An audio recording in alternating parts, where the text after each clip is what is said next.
Hello students, कैसे हैं आप सब लोग। आई होप आप सब लोग ठीक होंगे। और आपसे again I request you to be at home and stay safe. अगर बहुत ज़रूरी ना हो तो घर से बाहर ना जाएं, और अगर घर से बाहर जाएंगे तो हमेशा मास्क पहनकर जाएंगे और सोशल डिस्टेंसिंग का पालन करेंगे। Clear students. Now we will start our worksheet number 32। ये वर्कशीट हमारी डेमोक्रेटिक पॉलिटिक्स की बुक में से है। टॉपिक है हमारा आज का आवर सिस्टम ऑफ इलेक्शंस। सबसे पहले आपको वर्कशीट में अपना नाम लिखना है। यहाँ पे आपको अपना नाम लिखना है, यहाँ क्लास टीचर का नाम लिखना है, और आज की डेट है 17 सितंबर 2020।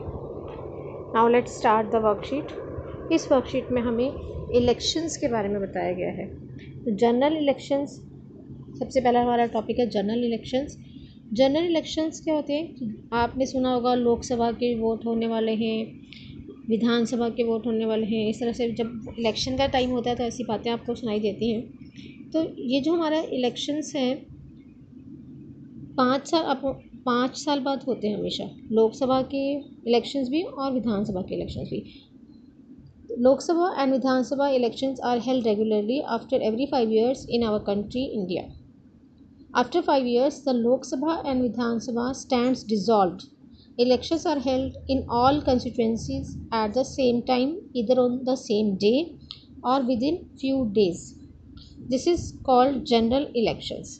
तो यानी कि इंडिया में हमने जो अपना सिस्टम बनाया है उसमें आफ्टर एवरी 5 years लोकसभा और विधानसभा दोनों डिज़ोल्व हो जाती हैं और दोबारा से इलेक्शन होते हैं सभी कॉन्स्टिट्यूंसीज़ में। अब कॉन्स्टिट्यूंसीज़ क्या होती हैं, ये भी हमारा आगे नेक्स्ट टॉपिक है। ये हमारा टॉपिक कॉन्स्टिट्यूंसीज़ का। तो कॉन्स्टिट्यूंसी मतलब एक तरह से एरिया बांटा हुआ है, तो उन यानी कि सभी एरिया में दोबारा से इलेक्शन होते हैं 5 साल के बाद। या तो वो सेम डे पे होंगे, और कभी सेम डे पे पॉसिबल नहीं है इतनी बड़ी कंट्री में इलेक्शन कराना, तो विद इन फ्यू डेज़ मतलब एक पीरियड हो जाता है कि इस महीने में होंगे या इस डेट से लेके इस डेट के बीच में होंगे। इस तरह से हम एक पीरियड स्पेसिफाई कर देते हैं और उस पीरियड के दौरान इलेक्शंस होते हैं। इन्हें हम जनरल इलेक्शंस कहते हैं। सेकंड हमारा टॉपिक है by elections. Sometimes election is held only for one constituency, यानी कि किसी एक ही कॉन्स्टिट्यूंसी, पूरे ऑल ओवर कंट्री के लिए नहीं हो रहे इलेक्शन, सिर्फ एक कॉन्स्टिट्यूंसी की किसी वैकेंसी को फिल करने के लिए हो सकता है। उस कॉन्स्टिट्यूंसी का जो इलेक्टेड पर्सन था उसकी डेथ हो गई है, या उसने रेजिग्नेशन दे दिया है, या कोई और रीज़न है, तो इसलिए अगर कुछ कॉन्स्टिट्यूंसी में या किसी एक कॉन्स्टिट्यूंसी में इलेक्शन होता है तो इसे हम बोलते हैं by elections. Clear. Next topic है इलेक्टोरल कॉन्स्टिट्यूंसीज।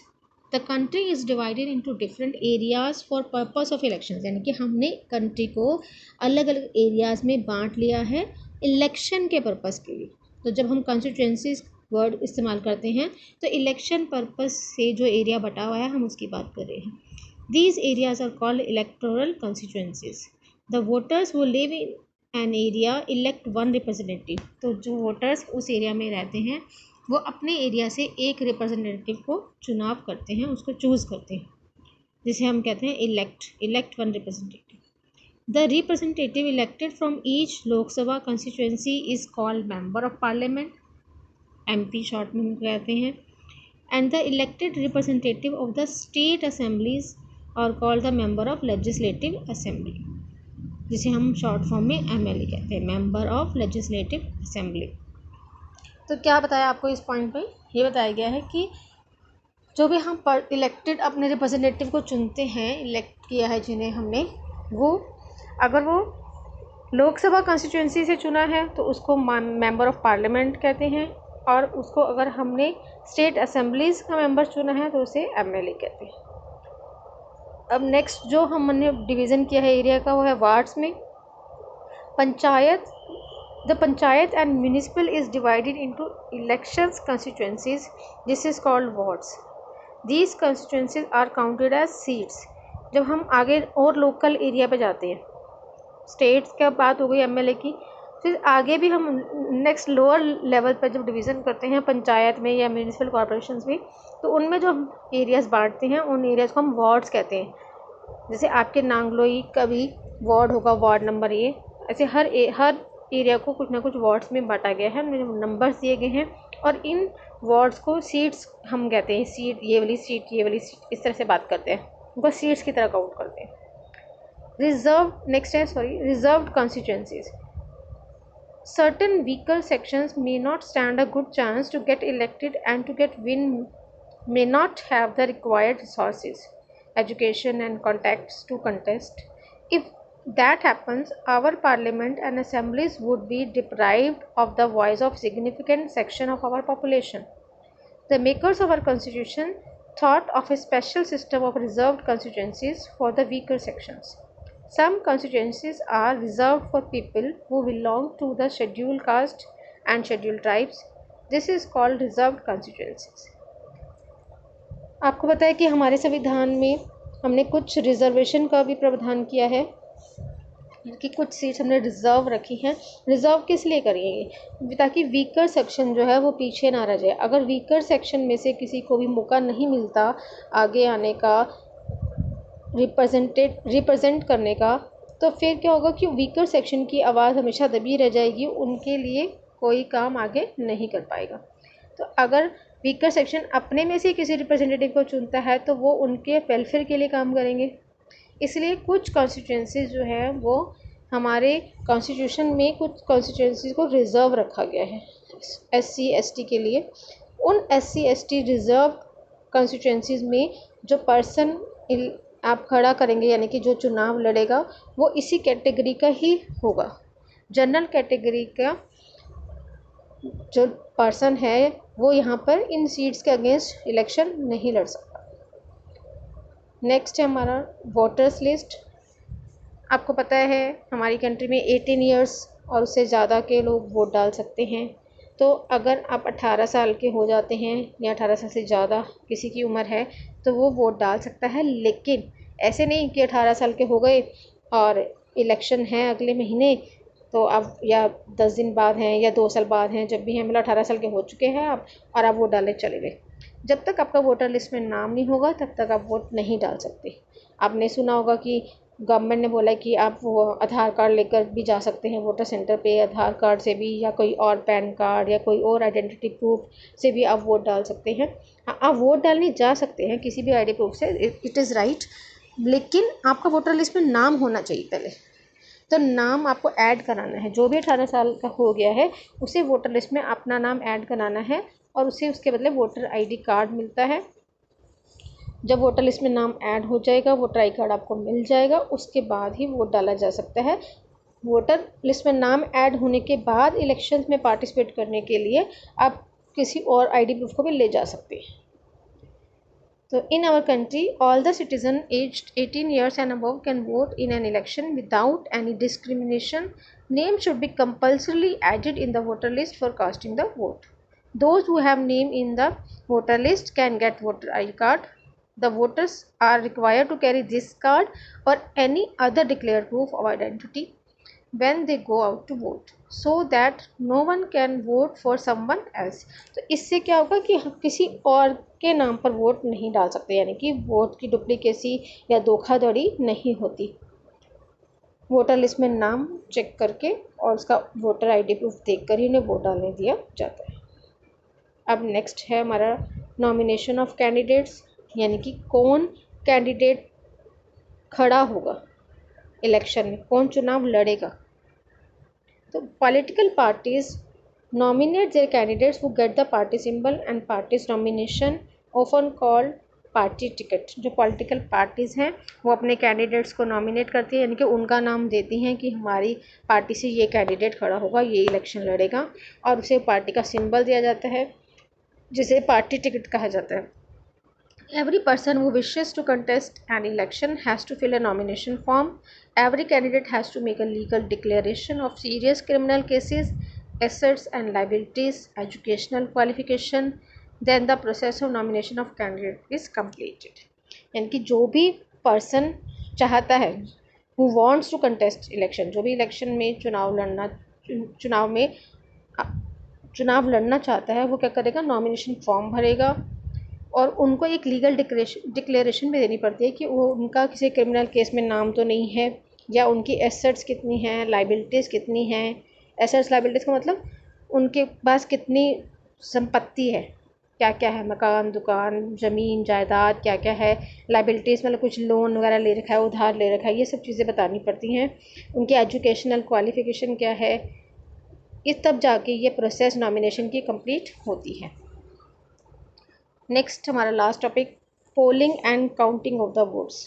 पोलिंग मीन्स चुनाव होना, यानी कि जिस दिन वोट डाले जाते हैं उसको पोलिंग डे बोलते हैं। उस दिन को पोलिंग होती है, मतलब कि वोट डाले जाते हैं। एंड काउंटिंग, जिस दिन काउंटिंग होती है वो काउंटिंग डे गिना जाता है। Voters cast their vote to the favourite candidate on the polling booth.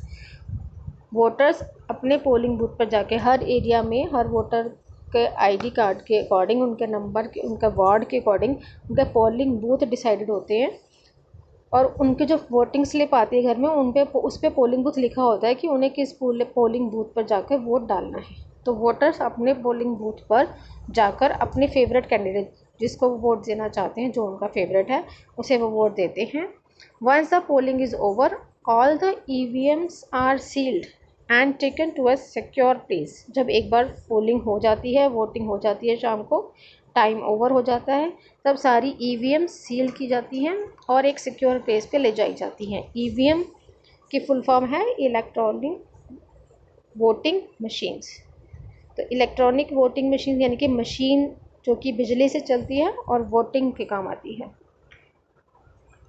On a fix date all the EVMs open on the vote and the votes counted. तो एक फिक्स डेट उन्होंने पहले से बताई होती है हमें कि इस फिक्स डेट पे EVMs खोली जाएंगी और वोट काउंट किए जाएंगे। तो उस दिन फिर ऐसा ही होता है।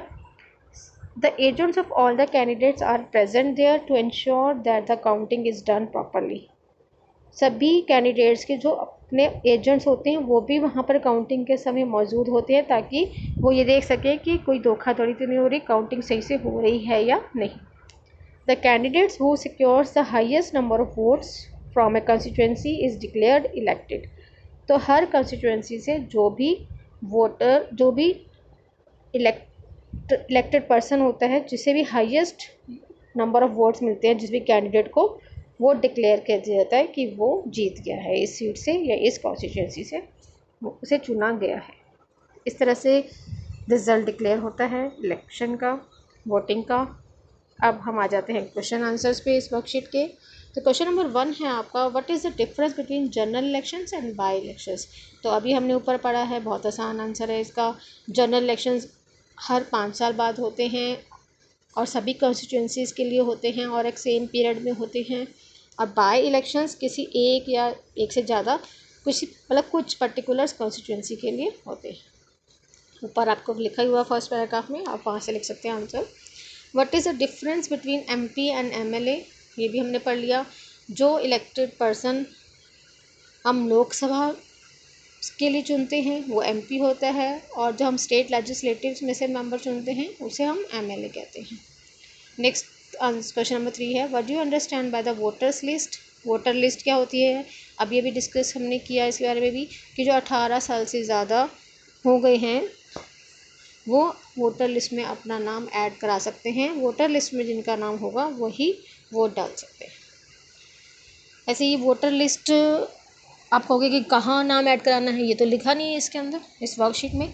तो मैं आपको बताती हूँ इसके बारे में कि जो भी 18 साल से ज़्यादा का हो जाता है उनके अपने एरिया में ऑफिस होता है, इलेक्शन ऑफिस, जहाँ पे वोटर आई कार्ड बनते हैं, जिसे हम AC बोलते हैं। तो सब एरिया के अपना AC नंबर अलग अलग होता है। जैसे पूरी दिल्ली में जो असेंबली, इसको हम बोलते हैं असेंबली कॉन्स्टिट्यूंसीज, तो वो अलग अलग बटी हुई हैं, नंबरिंग उनको दी गई है, AC1, AC2, AC3, AC4। तो हर एरिया का अपना एक AC ऑफिस है, वहाँ पर जाके आप एप्लीकेशन दे सकते हैं। वहाँ पे एक फॉर्म दिया जाएगा, फॉर्म नंबर 6 होता है वो। तो फॉर्म नंबर 6 भर सकते हैं आप न्यू वोटर आई कार्ड बनवाने के लिए। अभी आजकल तो ऑनलाइन ही होता है सब कुछ, ऑफलाइन भी आप वहाँ ऑफिस में के भर सकते हैं, नहीं तो आप चाहें तो ऑनलाइन आप रिक्वेस्ट कर सकते हैं, ऑनलाइन अप्लाई कर सकते हैं अपने वोटर आई कार्ड के लिए। ऑनलाइन भी आपको फॉर्म नंबर 6 भरना है। उसके लिए हमारे पास जो ऐप है, वोटर्स हेल्पलाइन ऐप, बहुत बढ़िया ऐप है। इसमें बहुत ईजीली आप अपने वोटर आई कार्ड के लिए अप्लाई कर सकते हैं। तो इस तरह से जब वोटर आई कार्ड के लिए अप्लाई करते हैं, वोटर आई कार्ड बनकर आ जाता है, तो इसका मतलब है आपका वोटर लिस्ट में नाम ऐड हो गया। तो जब वोटर लिस्ट में नाम ऐड हो, जिन कैंडिडेट्स का या जिन इंडिविजुअल्स का वोटर आई कार्ड बन जाता है, उनका नाम उस कंस्टिट्यूएंसी की वोटर लिस्ट में ऐड हो जाता है। तो ये होती है वोटर लिस्ट। अब नेक्स्ट क्वेश्चन है, mention the abilities of the candidate who fights the election according to your opinion. अभी हमने पढ़ा था ना नॉमिनेशन में कि कैंडिडेट जो भी लड़ना चाहता है चुनाव, जो भी इलेक्शन में खड़ा होना चाहता है, उसे अपनी कुछ डिक्लेरेशन देनी होती है। तो ये क्वेश्चन आपसे पूछा जा रहा है पर्सनली कि आपको क्या लगता है कि जो भी कैंडिडेट इलेक्शन के लिए खड़ा हो रहा है उसमें क्या क्या एबिलिटीज़ होनी चाहिए। तो ये आपका अपना ओपिनियन है, सभी अपने हिसाब से जो आपको लगता है कि उसमें होनी चाहिए वो एबिलिटीज़ वो लिखेंगे आप। Okay students, so do this worksheet as soon as possible and send it to me on the WhatsApp group. All the best, have a good day, goodbye.